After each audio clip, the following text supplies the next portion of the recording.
매주 중요한 장이라고 말씀을 드리지만 오늘은 드디어 예수님의 정말 본격적인 순환이 시작되는 장입니다. 그래서 더 정확하고 바르게 우리가 이해하고 가야 될 부분입니다.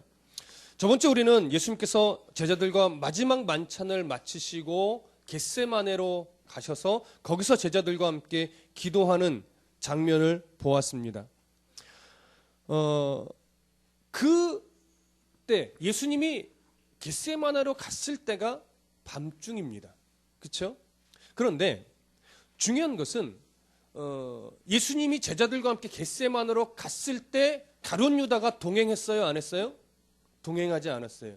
그래서 일반적으로 가룟 유다가 언제 예수님을 넘기기 위해 대제사장으로 갔느냐라고 할 때에 일반적으로는 만찬을 마치자마자 간 것으로 우리가 일반적으로는 보지만 요한복음 13장 30절을 근거로 해서 한번 읽어볼까요? 요한복음 한번 찾아보시죠.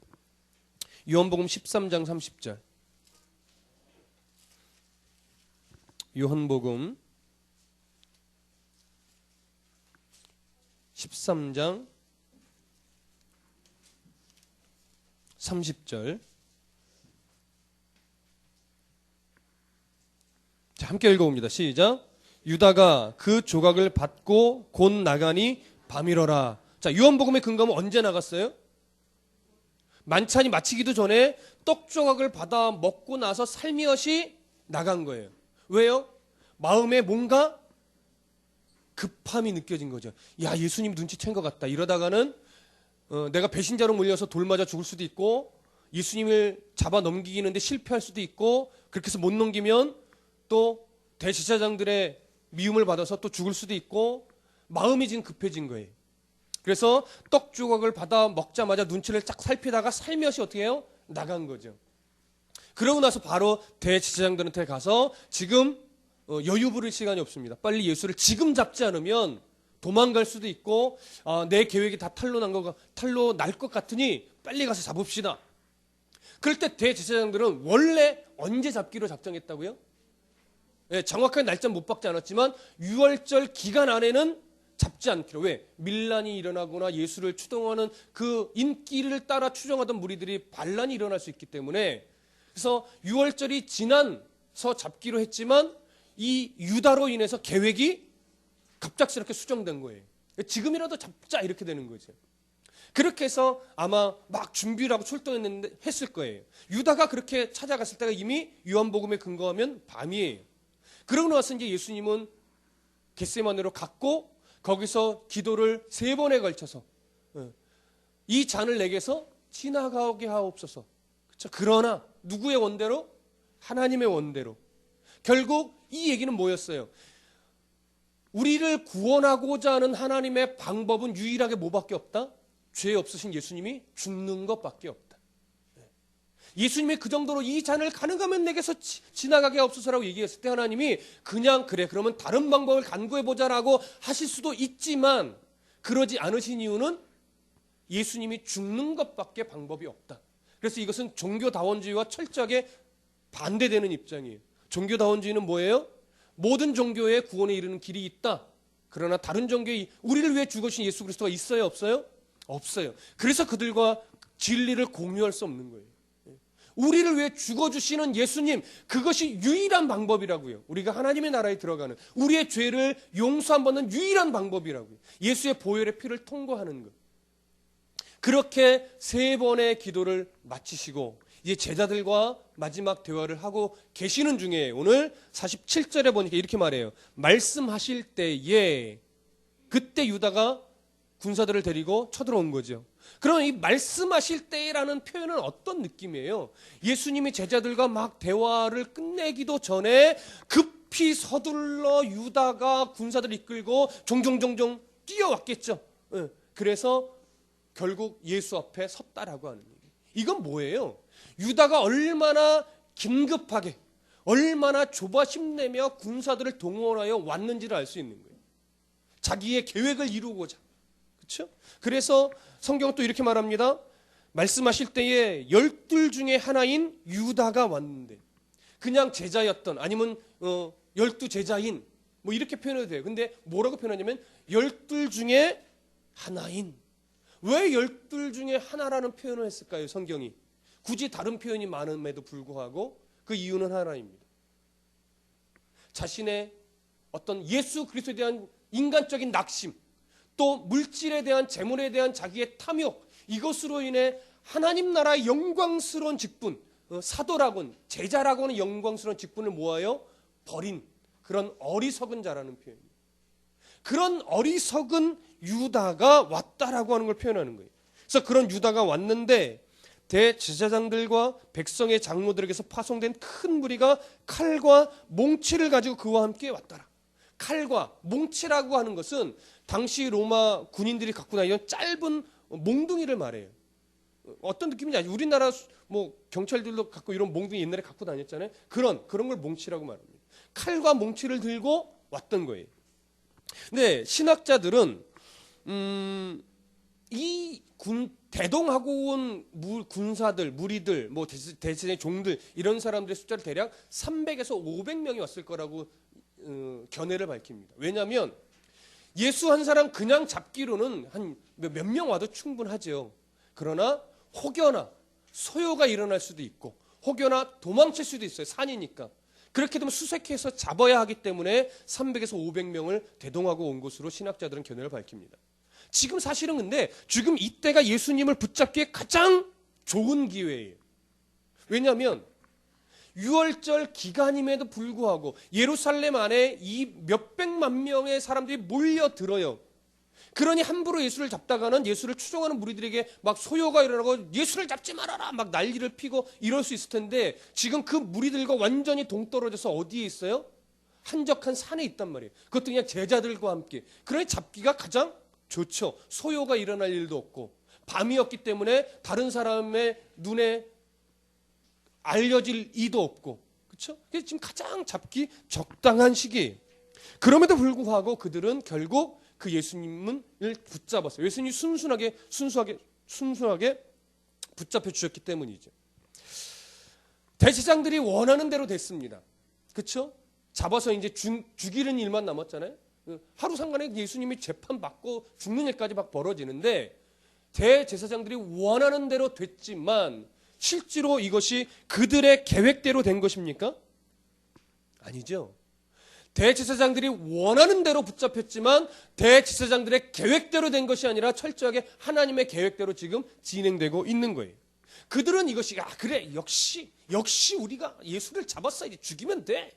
이럴 수 있겠지만 하나님은 뒤에서 뭐예요? 모든 과정들을 섭리하고 계시는 거예요. 인간의 완악함, 인간의 탐심, 인간의 교만들을 이용하여 섭리하고 계시는 거예요.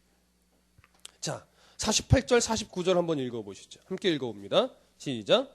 예수를 파는 자가 그들에게 군호를 짜 이르되 내가 입맞추는 자가 그이니 그를 잡으라 한지라. 곧 예수께 나와 랍비여 안녕하시옵니까 하고 입을 맞추니. 자, 유다와 그 군사들은 암호를 하나 정했습니다. 뭐죠? 내가 입맞추는 자, 그 사람이 예수니 잡으라는 거죠. 입맞춤이라는 것은 당시에 존경의 표현이에요.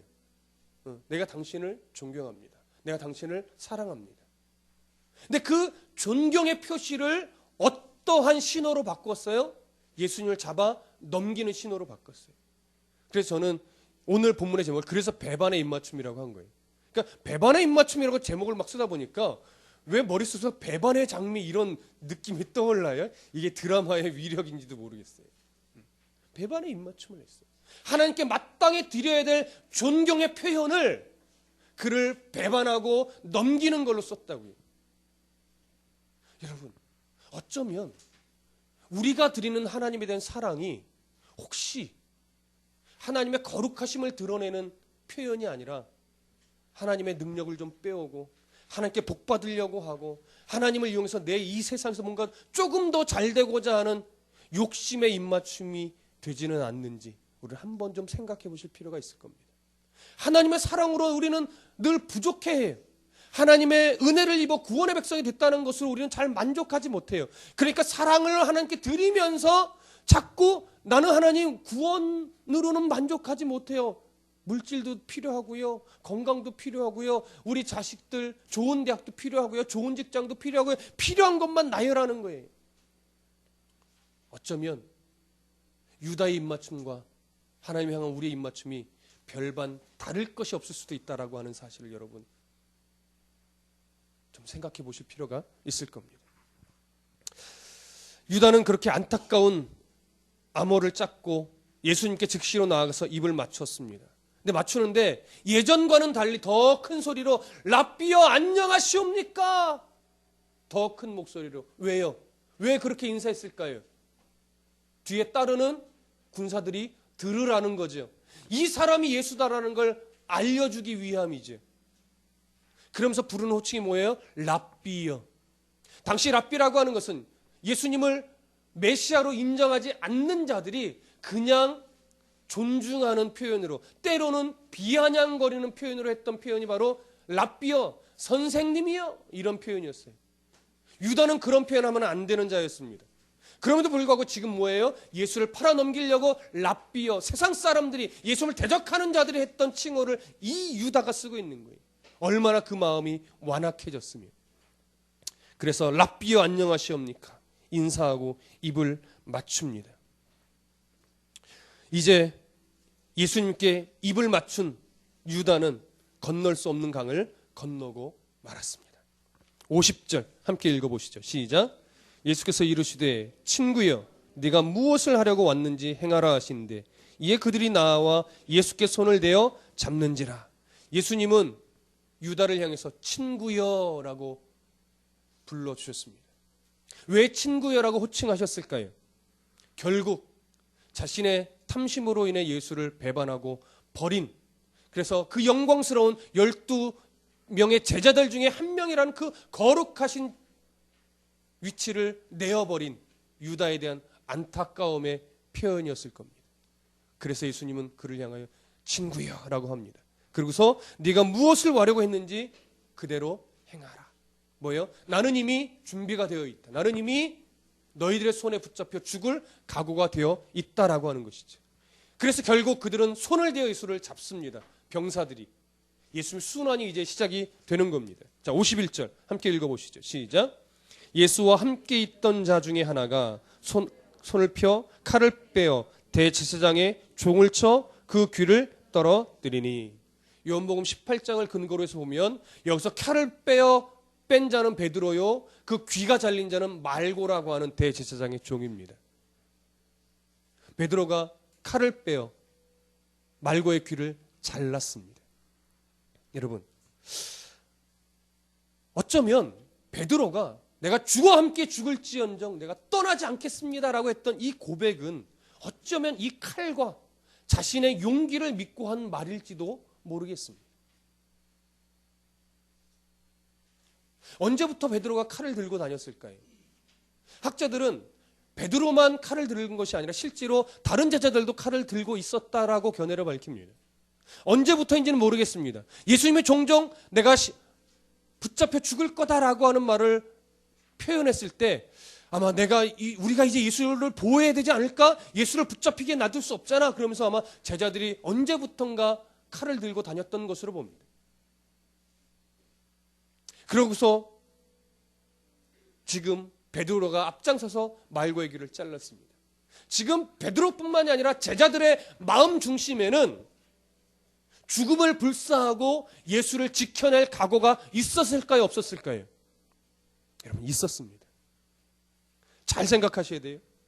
우리는요, 이런 선입견이 있어요. 예수님의 제자들이 병사들이 찾아오자마자 처음부터 예수를 버리고 도망했다라고 우리도 모르게 그렇게 생각하는 성향이 있어요. 그렇지 않습니다, 여러분. 처음부터 도망간 것이 아니라 처음부터 예수를 내어주지 않고 대적하여 죽을 각오를 하고 싸우려고 했어요. 만약에 이때 예수님이 뭐하고 있어? 나를 지켜야지, 싸워라고 했으면 그 300명, 500명이 되는 군사를 두려워하지 않고 칼을 들고 죽어라 싸웠을 거예요. 그러다 죽었을 거예요. 그런데 여러분, 예수님이 그런 베드로를 향하여 뭐라고 말합니까? 52절 함께 읽어봅니다. 시작. 이에 예수께서 이르시되 네 칼을 도로 칼집에 꽂으라. 칼을 가지는 자는 다 칼로 망하느니라. 오히려 베드로를 책망하고 제자들의 칼을 뽑지 못하도록 만들었습니다. 왜 그러셨을까요? 여러분, 여기서 우리가 신앙의 아주 중요한 원리 하나를 배웁니다. 뭐냐면 신앙이라고 하는 것은요, 사람의 종교성을 이용하여 교세를 확장하거나 재물을 늘리거나 규모를 키우는 것이 아닙니다. 예수님의 그 제자들의 종교성을 이용했으면 얼마든지 싸울 수 있었고, 얼마든지 인기 얻을 수 있었고, 얼마든지 자기의 세력을 확장해서 얼마든지 이스라엘의 왕도 될 수 있었습니다. 그러나 예수님은 사람의 종교성을 어떻게 해요? 이용하지 않으셨어요. 왜? 그게 신앙이 아니고, 그것이 하나님의 방법이 아니고, 그것이 하나님의 원하심이 아니기 때문에 그렇습니다. 여러분, 오늘날 예수 믿는다는 것도 마찬가지고 목회라는 것도 마찬가지입니다. 여러분, 목회라고 하는 것이요, 사람의 종교성을 이용하면 얼마든지 숫자 늘릴 수 있고 얼마든지 교회 재산이 늘어날 수 있습니다. 그런데 그 종교적인 감성, 그것을 이용하면 무엇을 놓치게 되냐면 하나님의 마음을 놓치게 됩니다. 여러분, 종교적인 감성들을 자극하는 아주 좋은 방법들이 몇 가지 있어요. 뭔지 아세요? 첫 번째, 기적 중심의 목회를 하면 종교성이 자극됩니다. 그 다음에 또 뭐가 있어요? 치유 중심의 목회를 하면요, 종교성이 굉장히 자극됩니다. 그리고요, 두려움을 심어주면 종교성이 자극돼요. 어떤 두려움이에요? 우리 교회를 떠나면 하나님이 가만두시지 않아. 목회자를 대적하면 하나님이 여러분들을 가만두실 줄 알아요? 축복권이 목회자에게 있는데. 여러분, 처음엔 안 믿죠. 근데 그것이 하루 이틀 한 주 두 주 한 달 한 해 막 들어봐요. 그러다가 우연히, 이런 표현에 죄송합니다, 아다리가 맞아 떨어져 가지고 목사님이 그 말 딱 했는데 그 다음날 사고라도 한번 나봐요. 여러분, 벗어나질 못하게 돼요. 근데 이상하게 사단의 영향력은요, 그런 아다리를 잘 맞아 떨어뜨리게 하는 게 사단의 역할이에요. 그래서 교회를 나가되 하나님을 믿는 것이 아니라 목사를 믿게 만들고, 교회를 나가되 복에만 치우치게 만들고, 교회를 나가되 두려움에 사로잡혀서 신앙생활하게 만드는 게 사단의 역할이에요. 사단은요, 교회를 못 나가게 만들지 않습니다. 그리고 복에 대한 열망만 막 키워놓습니다. 그게 뭐예요? 종교적 감성이. 종교적인 감성을 자꾸 자극시키면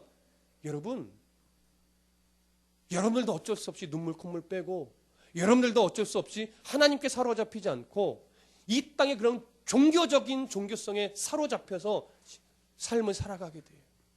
그러면 결국 거기서 뭘 놓치느냐? 우리를 향한 하나님의 마음을 다 놓쳐요. 여러분, 하나님은요, 우리들의 앉고 일어섬을 알고 머리털을 다 세심 받으신 분이에요. 그리고 자기 아들 예수 그리스도를 십자가에 내어주신 분이에요. 그런 분이 여러분들이 뭐 조금 잘못했다고 막 사고 나게 만들고, 여러분들에게 돈 달라고 하나님이 요구하고 막 그러세요? 하나님은 그거 필요 없으신 분이란 말이에요. 하나님이 원하는 건 뭐예요? 아들을 내어주신 그 마음을 알으라라고 하는 거예요. 아들을 내어주신 그 마음. 왜 예수 그리스도를 십자가에 내어주시기까지 우리들을 사랑하여 천국 백성을 삼으셨는지 그 마음을 좀 알라고 하는 거예요. 그런데 오늘날 우리들은요, 예배하고 기도하고 찬송하면서 하나님의 마음을 아는 일에 별로 관심이 없어요. 오로지 이거죠. 내 아픔 좀 알아주세요. 내 부족함 좀 알아주세요. 내가 뭐 필요한지 좀 알아주세요. 근데 하나님은 그러실 거예요. 너 내 마음은 아니? 내가 너에게 뭘 원하는지 내 마음은 아니?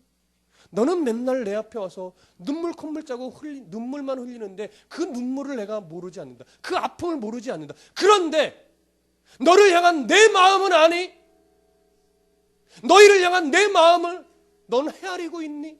그건 다 놓치고 내 앞에서 뭘 구하고 있는 거니? 여러분, 하나님의 마음을 놓치면요, 그 어떤 것을 얻는다 할지라도 가치가 없어요. 여러분, 성경 보세요. 어디를 먼저 보시냐면 55절을 한번 읽어보세요. 55절 함께 읽어봅니다. 시작. 그때에 예수께서 무리에게 말씀하시되 너희가 강도를 잡는 것 같이 칼과 몽채를 가지고 나를 잡으러 왔느냐? 내가 날마다 성전에 앉아 가르쳤을 때 너희가 나를 잡지 아니하였도다. 성전에서 예수님이 말씀을 강론하실 때에 그때 얼마든지 잡을 수 있었지만 잡지 않았어요. 근데 지금에 와서 잡아요. 왜 지금에 와서 잡아요? 그때 말씀을 가르치실 때 뭘 보지 않았기 때문에, 하나님의 마음을 보지 않았기 때문에. 그러면 결국 예수 그리스도를 잡는 자가 돼요. 여러분, 우리가 이렇게 수없이 매해 예배하고 매주 예배하고 하지만 예배하는 가운데 하나님의 마음을 보지 못하면 여러분 결국 예수님 때문에 낙심합니다. 하나님의 마음을 보지 못하면요, 결국 이태희라는 이 사람 때문에 실족하여 교회 떠나게 돼요. 여러분, 저 성인 아닙니다. 무슨 말씀인지 아시죠? 저도 얼마든지 연약하고요, 저도 얼마든지 여러분들과 대화하고 관계 맺을 때 저도 모르게 실수할 수 있어요. 말도 실수하고요, 행동도 실수하고요, 그럴 수 있어요. 얼마든지요. 여러분, 저 바라보시면요, 여러분 실망하실 일 되게 많습니다. 아직 티가 안 날 뿐이지요. 조금 더 알아가게 되면, 아우, 이태희 목사님도 저런 면이 있어? 한두 개 아니에요, 여러분. 한두 개 아니에요.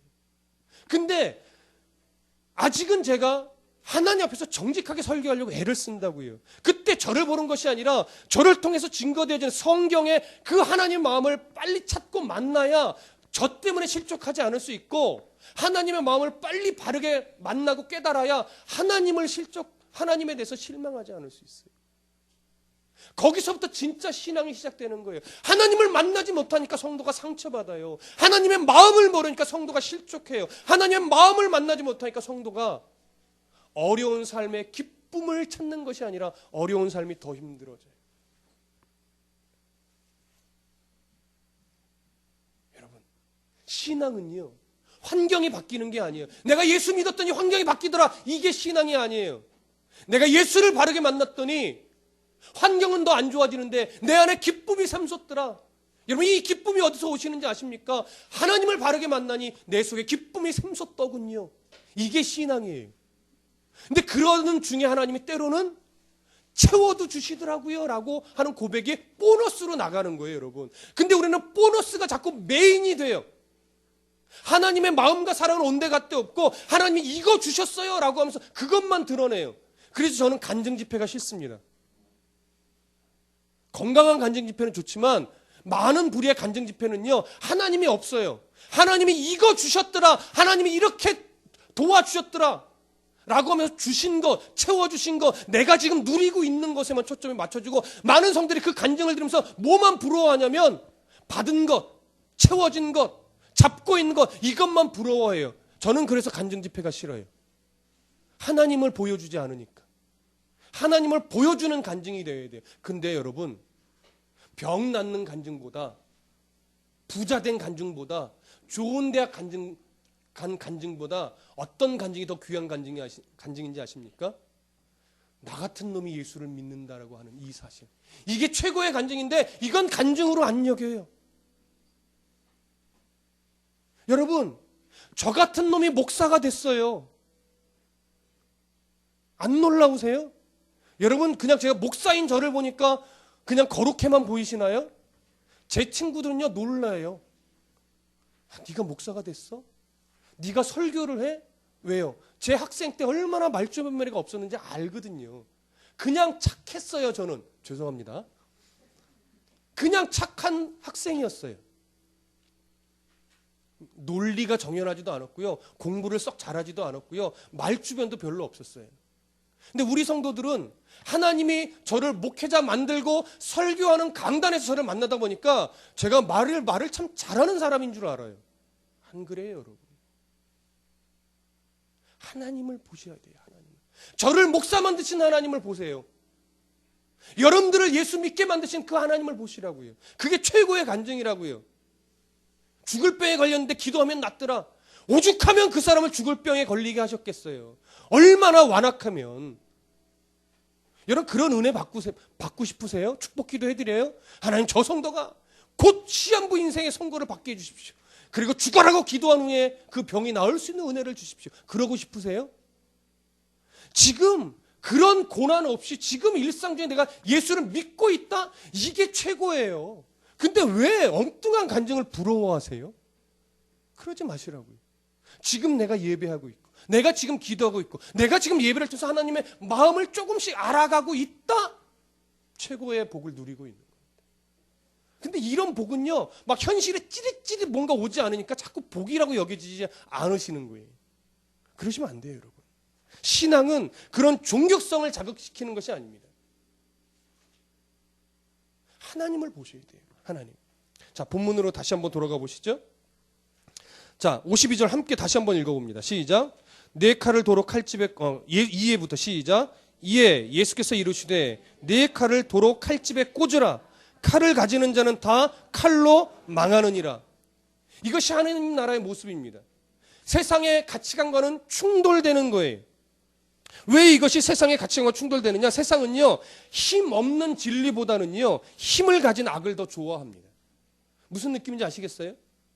그런데 그러하다 보니까 요즘 세상의 모든 매스미디어는 무엇을 포장하냐면 힘 있는 악을 좋은 것처럼 포장해요. 드라마 보세요. 영화 보세요. 폼나는 조폭들 많잖아요. 너무 멋있지 않아요, 조폭이? 어쩔 땐 부럽죠. 야, 나도 저렇게 한번 살아봤으면. 너무나 아름다운 불륜이 판을 치는 세상이잖아요. 사랑만 하면 결혼 전에 함께 잠자리를 해도 아무런 문제의식이 없는 것처럼 여겨지게 모든 문화들이 만들어가고 있다고요. 힘을 가진 악, 사랑이라고 하는 그런 그림자를 너무나 아름답게 표현하고 있어서 교회 다니는 많은 집사님들 중에서도요, 흔히 말하는 엔조이 상대가 없는 사람이 별로 없대요.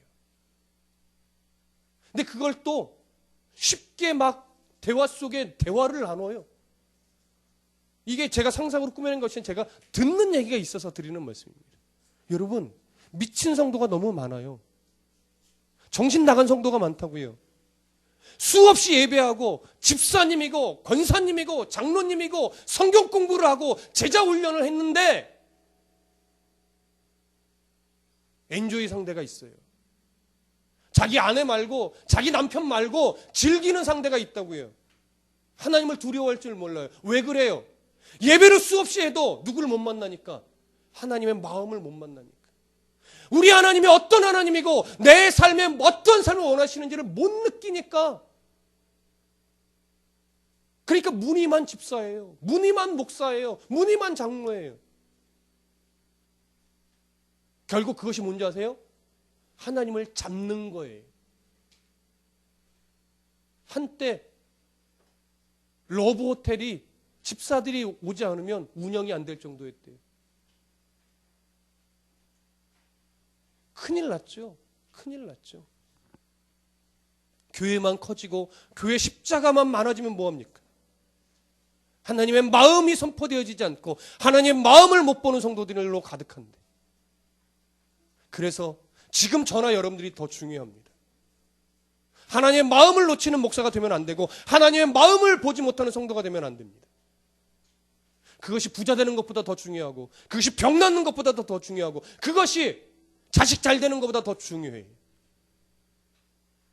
하나님을 잃어버리고 좋은 대학 가는 것보다 하나님을 붙잡고 차라리 대학을 안 가는 것이 낫습니다. 하나님을 붙잡으셔야 됩니다. 자녀들이 하나님을 붙잡을 수 있도록 계속 가르치셔야 됩니다. 하나님을 붙잡을 수 있도록 자녀들에게 내 부모의 삶을 보여주셔야 돼요. 그래야 자녀들이 흔들리지 않아요. 하나님을 놓치면 아무리 좋은 대학 가고 좋은 직장 가도 그 자녀는 가치 없는 인생을 살아가는 거예요.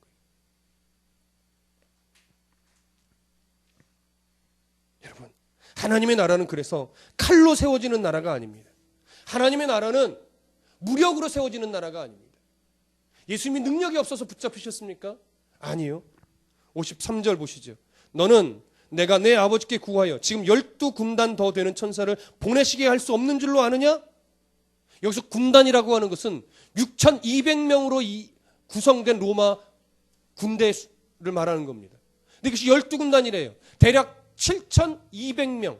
맞나요? 72,000명인가요? 7,200명 정도 되는 그런 천사를 보내시게 할 수 있대요. 열왕기서에 가보면 한 천사가요, 한 나라를 군사들을 다 죽인 예가 나옵니다. 한 천사만 가지고도 한 나라를 멸할 수 있는데 7,200명의 천사래요. 무슨 얘기예요? 사람의 힘으로 천사들을 이길 수 있다 없다? 이길 수 없다라는 걸 말하는 거예요. 그럼에도 불구하고 예수님이 그 천사들을 불렀다 안 불렀다? 안 불렀다 이거예요. 내가 능력이 없어서 붙잡히는 것이 아니라는 거죠. 자, 한 절 더 보시죠. 54절 함께 읽어봅니다. 시작. 내가 만일 그렇게 하면 이런 일이 있으리라 한 성경이 어떻게 이루어지겠느냐 하시더라. 너무 중요한 말씀입니다. 저를 보십시오. 너무 중요한 말씀입니다. 내가 만일 그렇게 하면 이런 일이 있으리라 한 성경이, 이런 일이 있으리라 한 성경이라고 뭐예요? 구약의 예언이에요. 메시아가 와서 우리의 인간의 죄를 대신해서 죽을 것이라고 예언했던, 구약이 계속해서 초점을 갖고 말하고 있던 그 메시지, 그것이 어떻게 이루어지겠느냐, 어떻게 성취되겠느냐라고 하는 거예요. 이 얘기는요, 예수님이 하나님의 뜻을 순종함에 있어서 자기 지혜로 했다 안 했다? 안 했다. 자기 지혜의 능력이 충분하면서도 예수님도 자기 지혜를 내려놓았다. 자기 능력을 내려놓았다 이거예요. 오직 누구의 지혜로? 성부 하나님의 지혜에 순종하여 그 뜻을 이루었다라고 하는 거예요. 신앙은 그런 거예요. 내 생각을 내려놓는 거예요. 내 경험을 내려놓는 거예요. 내 능력을 내려놓는 거예요. 오직 하나님의 방법, 하나님의 뜻, 하나님의 마음으로 삶을 살아가는 것, 이것이 신앙이고 그것을 배우는 거예요. 그러니 하나님의 마음을 모르고서 어떻게 바른 신앙을 생활을 할 수 있습니까? 그 하나님의 마음을 어떻게 알 수 있어요?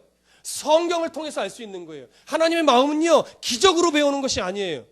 하나님의 마음은요, 어떤 신비적인 은사로 배우는 거 아니에요. 하나님의 마음은요, 철저하게 성경을 통해서 배우는 거예요. 그래서 하나님이 성경을 주셨어요. 예언의 은사 이런 것에 빠지지 마십시오. 치유의 은사 그런 거 빠지지 마십시오. 하나님의 뜻이 있으면 내 머리에 내가 손을 얹고 기도해도 나을 수 있습니다. 근데 가끔 목사에게 찾아와서 어떤 무엇인가를 부탁하는 사람들이 있어요. 어떤 부탁이요? 점쟁이에게 할 만한 부탁을 목사님들에게 하는 경우가 있어요. 어떻게 해야 될까요? 마치 동으로 가야 될까요? 서로 가야 될까요? 근데 그 점쟁이나 대답해 줄 것 같은 말을 또 목사가 하는 목사도 있다고요. 목사 점쟁이 아닙니다. 목사 예언의 능력 없습니다. 예언은요, 구약시대 아니에요. 신약시대, 예수님이 이 땅에 오셔서 죽으시고 부활하신 이후, 성경이 완성된 이후, 예언은 성경이에요.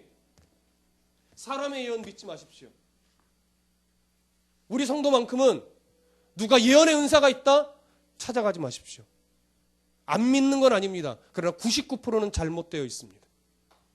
예언의 은사를 부정하지 않습니다. 있습니다. 그러나 예언의 은사를 인간적으로 쓰고 잘못 쓰는 사람이 더 많아요. 그리고 예언의 은사를 왜 사모해요? 뭐가 궁금해요? 우리 자녀가 대학 갈까 안 갈까? 우리 사업이 망할까 안 망할까? 그런 생각하는 것은요, 철저하게 하나님을 신뢰하지 못하는 겁니다. 성경에 약속해 있어요. 내가 너를 해산의 고통으로 낳았다. 내가 너의 인생을 붙잡고 있다. 너는 내 아들이다. 너는 내 딸이다. 하나님이 아들을 버리지 않습니다. 하나님이 딸을 버리지 않습니다. 망하도록 내버려 두지 않습니다. 근데 우리는 늘 의심합니다. 그것이 우리의 한계예요. 자, 조금 이제 결론의 부분으로 가보겠습니다. 자, 56절. 마지막 56절 한번 읽어보시죠. 시작. 그러나 이렇게 된 것은 다 선지자의 글을 이루려 함이니라 하시더라. 이에 제자들이 다 예수를 버리고 도망하니라. 자, 보세요. 이제 저를 보시면 돼요. 오늘 본문에서 두 부류가 나옵니다. 첫 번째, 예수를 잡으러 온 무리들. 두 번째, 결국 마음은 칼로 예수를 지켜내고 싶었지만 예수를 순순히 붙잡히시자 마음에 인간적인 낙심이 들고 두려움이 생겨서 도망간 무리들. 자, 붙잡으러 온 무리들과 도망간 무리들 똑같아요, 달라요? 똑같은 겁니다. 하나님의 마음을 모르는 거예요. 그런데 붙잡으러 온 무리들과 도망간 무리들의 차이점이 뭐예요? 차이점.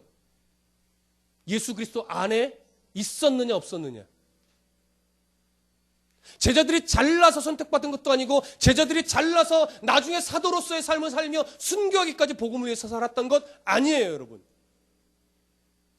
그들이 달랐던 것은 하나밖에 없어요. 예수 그리스도 안에 있었느냐, 하나님의 은혜를 입었느냐 안 입었느냐.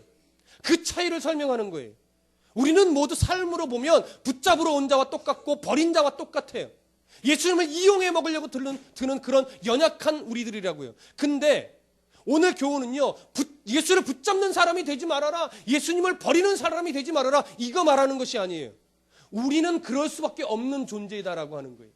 우리는 예수님을 붙잡으러 오는 자와 똑같고, 우리는 예수님을 버린 자와 똑같고, 우리는 날마다 예수님을 이용해 먹으려고 드는 그런 연약한 존재일 수밖에 없지만, 예수 안에 있으면 하나님이 그런 우리를 세우시고 살려내시고 그런 우리를 그리스도인답게 만들어 가시고, 그래서 결국 하나님 원하시는 성숙한 성도가 되게 만드신다라고 하는 그 은혜를 입은 자라고 하는 사실을 알라라고 하는 거예요. 그 하나님의 마음, 우리를 향한 하나님의 마음. 이게 성경의 가르침이에요. 여러분, 아무리 여러분 열심히 해봤자 하나님의 원하시는 수준에 미칠 수 없습니다. 여러분이 아무리 노력해서 봉사 헌신하고 헌금 많이 해도 하나님의 은혜를 갚을 수는 없습니다. 우리는 갚을 수 있는, 갚아야 하는 은혜를 받은 자가 아니라 갚을 수 없는 은혜를 받은 자예요. 그 은혜 속에서 우리가 뭐만 알면 돼요? 하나님의 마음을 알면 돼요. 중요한 건 그 마음을 우리가 왜 이렇게 자꾸 잊어버리느냐라고 하는 거죠. 그 마음을 알아가는 싸움을 하는 것이 성도인 겁니다. 그 마음을 알고 그 마음으로 인해 삶의 한 걸음 한 걸음을 신령에 내딛는 것이 성숙한 성도인 거예요. 제자들이 순교하는 변화된 삶을 살기까지 어느 과정이 있었습니까? 부활의 예수님이 만나주셨고, 오순절 성령 강림을 통해서 그의 인생을 성령 하나님께 내어 맡김으로 인해서 비로소 그때부터 변화된 삶을 살 수 있었어요. 여러분, 신앙생활은 열심으로 하는 것이 아닙니다. 신앙생활은 헌금으로 하는 것 아닙니다. 신앙생활은 얼마나 예배를 많이 드렸느냐 그걸로 하는 것이 아니에요. 얼마나 성경을 통해서 하나님을 만났고, 얼마나 성경을 통해서 하나님의 마음을 깨달았고, 주신 그 마음 가지고 세상 속에서 정말 그리스도인답게 힘내어 살아가느냐. 그리고 내 욕심으로 하는가 자꾸 거래하려고 덤벼들지 않고, 하나님이 저의 삶을 붙잡고 인도하실 것을 제가 이제 인정합니다. 제 욕심 부리지 않겠습니다. 그저 하나님이 저의 삶을 붙잡아 주세요. 그저 하나님이 저의 삶을 한 걸음 한 걸음 이끌어 주세요. 하나님, 죽으면 죽겠습니다. 에스더의 고백이 제 고백입니다. 살리시면 살겠습니다. 먹이시면 먹겠습니다. 굶기시면 굶겠습니다. 그러나 주 안에서만 살아가게 도와주십시오. 이것이 그리스도인의 바른 고백입니다. 여러분, 이런 하나님의 마음을 깨달아 알아서 정말 성숙해져가는 성도가 되시기를 소원합니다. 기도하겠습니다.